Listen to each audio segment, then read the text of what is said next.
Hi there folks, Mark Vergeer here, back with another video on the Commodore C128. You guys have asked me if I could show you some of the original software that was out there for the C128.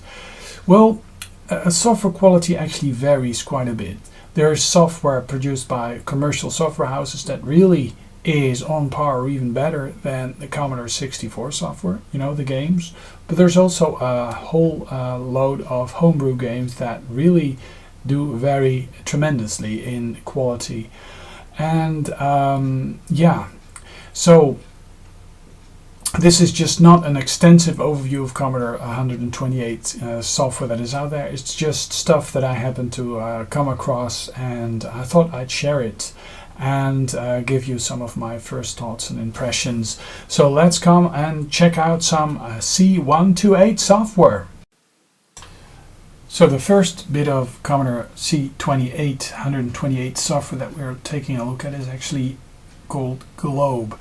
It's a piece of software that basically just depicts the Earth as a sphere, and it's a textured sphere where all the continents and the seas are mapped onto this sphere, and they actually change. You can actually see that the countries actually change shape and get morphed when they move to the edge of the sphere. So quite an elaborate a nice bit of software actually, and yeah, it does nothing else, but of course it does show off the power of the system back then. And yeah, today's computers will just be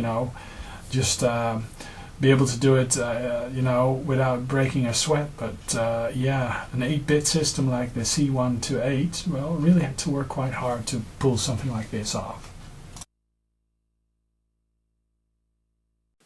Okay, now we're going to check out one of the few real demos on the C128, and this is Risen from Oblivion, and it is running on the VDC, which is the specialized high-resolution chip, graphics chip that can be found on the C128.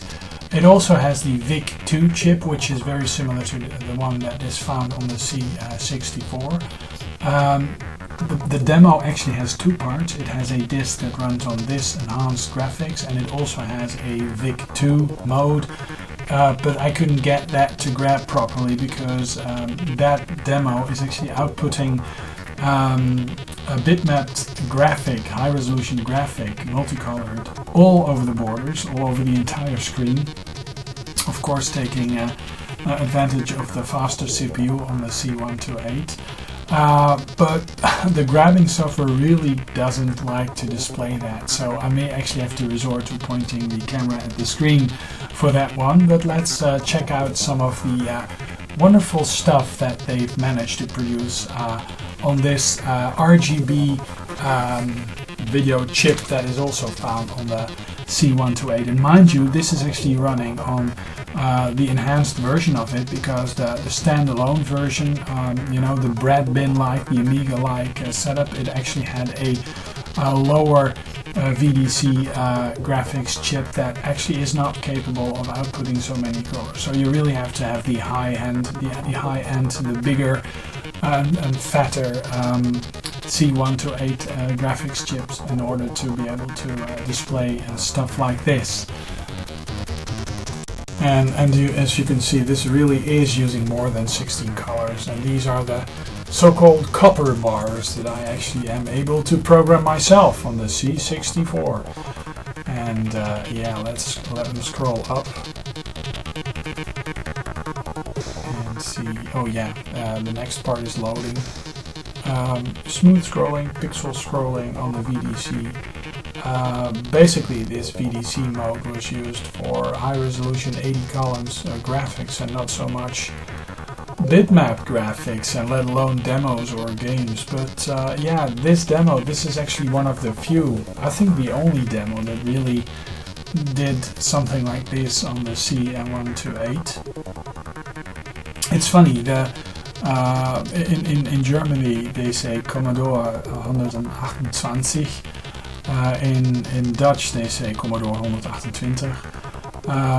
And in the UK they seem to say C128 for the Commodore 128.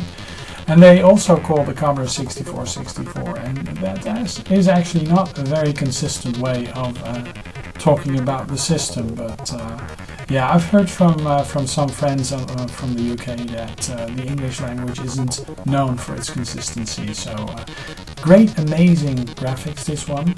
And coming up is the final part of the demo that actually goes in depth, a little in depth, of explaining the reason why they actually programmed the demo and some of the techniques behind the programming of the demo, and it's actually quite interesting to see. So this demo is from 2001, and it's actually possible to control the joystick, the scroll speed with the joystick. And yeah, I think the C128 really is a missed opportunity, because, well, from a basic point of view, software point of view, you know, regular users really could not exchange their C128 programs with the C64.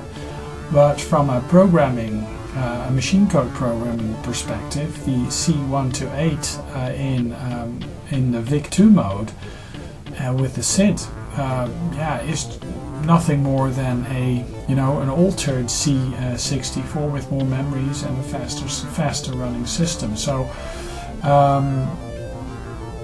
yeah, I think wonderful stuff could have been done with it. More wonderful stuff, and luckily some commercial software developers actually did take advantage of the C128. But the fact that it was backwards compatible also made a lot of folk just continue to release C64 software, because the C128 could run that. There are some C128 softwares that actually boot in C64 mode and are still able to take advantage of the enhanced graphics. For example, Elite boots in C64 mode. You just cannot boot it in C128 mode. It will just not run. But it will take advantage of the faster CPU. And there are, of course, games that do run in native C128 mode, but they are far and few to be found. So yeah. Oh yeah, let me see if I move the joystick around a bit. Yeah, you can actually change the direction, or at least change the speed of the scrolling, which is actually quite impressive. If you, I'm not very familiar with the VDC. I don't think it had any sprites or anything, but it did have bitmap planes, and it is capable of smooth scrolling. At least they did it in this demo. So yeah, let's check out another bit of software. There is actually an Easter egg contained within the BIOS of the C128, and it actually shows you the names of the team that actually created the C128. You just do a system call, and it actually shows you the software engineers and the hardware engineers. And yeah, I think it's mighty impressive that they actually managed to hide their names within the system. Okay, so here we are booting Burger Whop, Burger Whop, which is a kind of a reference to Burger King, I guess. But yeah, it's one of those rare games that actually runs in the VDC mode, the professional graphics mode, and they're using a modified character set and basically pad ASCII characters. And yeah, it's a very tough version of Burger Time, and dropping a lettuce and dropping the buns and stuff, and I'm not very good at it, and it's actually running pretty damn fast. Yeah, a prime example of a nice homebrew title on the C128. Sadly, it doesn't feature any sounds. So not a lot of flashy arcade games in C128 mode. This is Beyond Zork from Infocom. And of course, with an 80-column screen like this, the system is actually excellent for playing these text adventures, which really was quite a unique type of adventure or type of game, an exploration game. For sure, you had to draw your own maps and stuff, and well, yeah, basically it was Dungeons and Dragons aided by the computer, where the computer told you the story, and you actually, wrote a lot of stuff down on paper. So this is highly customizable because you actually get to set up your character. So yeah, let's create our own character. So you have a number of points that you potential that you get to distribute along various aspects of your character, and it's always nice to be a bit lucky. But I like well balanced characters, not too not so compassionate. So yeah, press return, yes.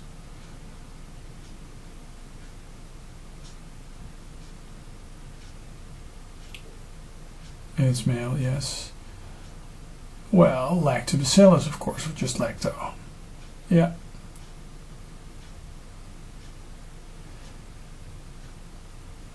So, yes.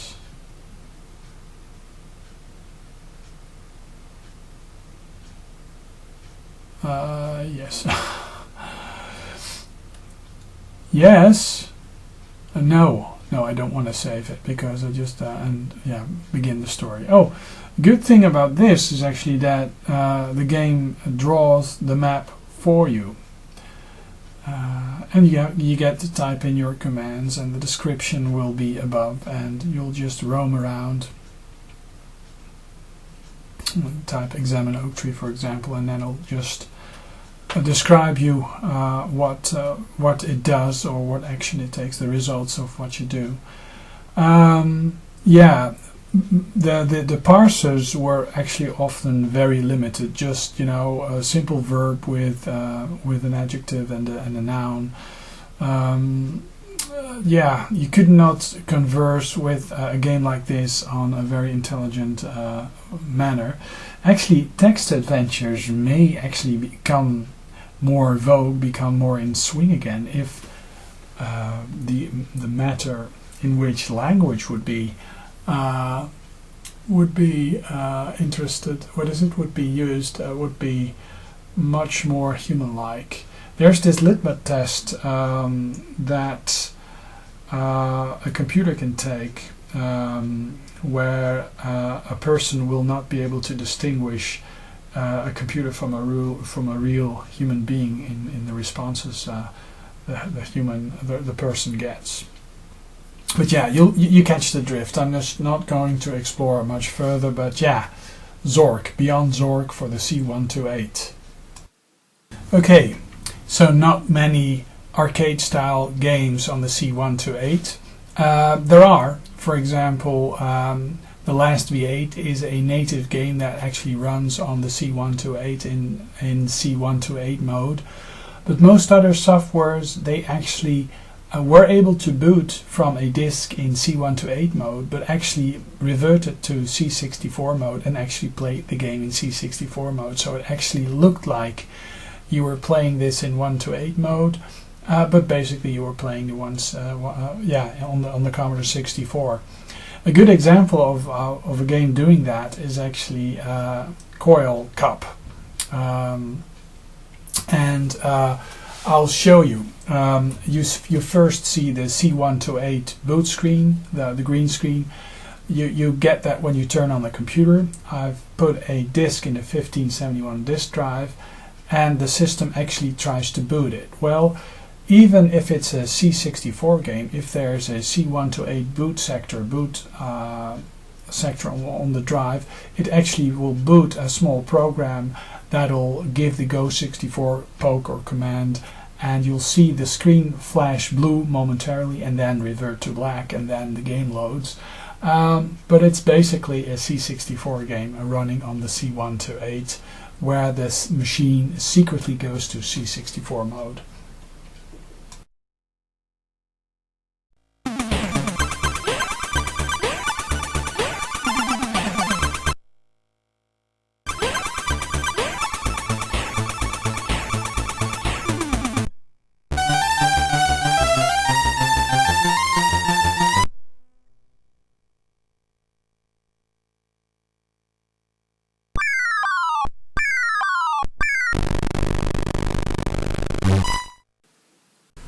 So what you would basically do right after turning on the C128, you'd load a directory. You could also use the function keys or the specific commands, but this is Pac-Mania, Bruce Lee, Battleships, all C64 games. So go 64, reboot into C64 mode, and load the game of choice. So Pac-Mania. One of many ports, and this actually runs fantastic on the C64 or C128, if you will. Let's choose the first town, and you'll have wonderful animations and very nice smooth scrolling graphics. And yeah, basically a game that I could just play forever and ever. And the cool thing about this game is that it actually adds some extra bits to the original Pac-Man game. You have the ability to jump, and there's more ghosts, and I think it's a hell of a nice playable Pac-Man clone. And I think we'll just see how I do.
If you know any specific C128 native games that you want me to check out, please let me know and I'll see if I can find them and try them out for you guys.